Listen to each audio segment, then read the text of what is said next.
കിട്ടിയാൽ 30,000 പൊട്ടൊന്നും കേൾക്കില്ല നമ്മള്. ഒറ്റ വെടി അത് വാർത്ത കെട്ടിടത്തിന്റെ ഉള്ളിലാണെന്ന് വെച്ചാൽ അതിന്റെ ഇരട്ടി ഫോഴ്സായി. നമ്മളെ മുന്നിലൊരു സംഭവം എന്തത്? ഇത് ഗർഭം കലക്കി എന്ന് പറയും ഡൈനാമിറ്റ് വലുത്. 2016 പുറ്റിങ്ങിൽ അപകടം നടക്കുന്ന വരയ്ക്ക് ഇത് തൃശ്ശൂർ പൂരത്തിന് പൊട്ടിച്ചിരുന്നു. അല്ല, ഈ സംഭവം ഇത്രയും വലുതായിട്ട് എന്തുകൊണ്ട് ഉണ്ടാക്കുന്നത്? മുഴുവൻ പേപ്പർ തന്നെ. പഞ്ചിപ്പശ എന്ന് പറഞ്ഞൊരു മരത്തിന്റെ കായ ഇടിച്ച് പിഴിഞ്ഞിട്ടുള്ള ചാറ്, അതിന്റെ ചാറ് കൊണ്ടാണ് ഉണ്ടാക്കുക. അത് പടിഞ്ഞാറൻ മണൽ പ്രദേശത്ത് ഉണ്ടാവുള്ളത് കാര്യമായിട്ട്.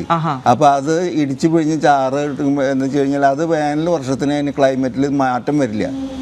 വേറെ ഇംഗ്ലീഷ് ഏത് പശ ഉണ്ടായി കഴിഞ്ഞാലും വർഷകാലത്ത് അത് മെൽറ്റാവും. ഇതാവുമ്പോ ഇങ്ങനെ മൊരിഞ്ഞുകൊണ്ടിരിക്കുള്ളൂ. ഈ അടിഭാഗത്ത് എന്താണ് ഇങ്ങനെ? അടിഭാഗത്ത് മുകളിലേക്ക് എത്തിക്കാനുള്ള മരുന്നാണ് അടിയിൽ. അതിനുള്ള ഇതാണ് ഇത് നിറയ്ക്കുന്നത്. അതാണ് നിങ്ങൾ അടിയിൽ നിന്ന് ജം എന്നൊരു സൗണ്ട് കേൾക്കണില്ലേ? ആ ഒരു തള്ളണ സൗണ്ട്, അതിന്റെ മരുന്ന് ഇതാണ്. അപ്പൊ ഈ ബോള് മാത്രം മുകളിലേക്ക് പോകും. ഈ ബോൾ എത്ര കിലോ ഉണ്ടാവും ശരിക്കും? ഇത് മുകളിലേക്ക് മരുന്ന് അടക്കം 80 കിലോ ഉണ്ടാവും. നമ്മള് ഇതൊക്കെ 2016 വരെയാണ് പൊട്ടിച്ചിരുന്നത്. അതിനുശേഷം ഇപ്പോ നമുക്ക് അനുമതിയുള്ളത് ഏതാണ്? അനുമതിയുള്ളതാണ് ഇത് 4 കിലോ. ഇത്രയും ചെറുതാണ് ഇപ്പൊ പൊട്ടിക്കാൻ അനുവാദമുള്ളത്.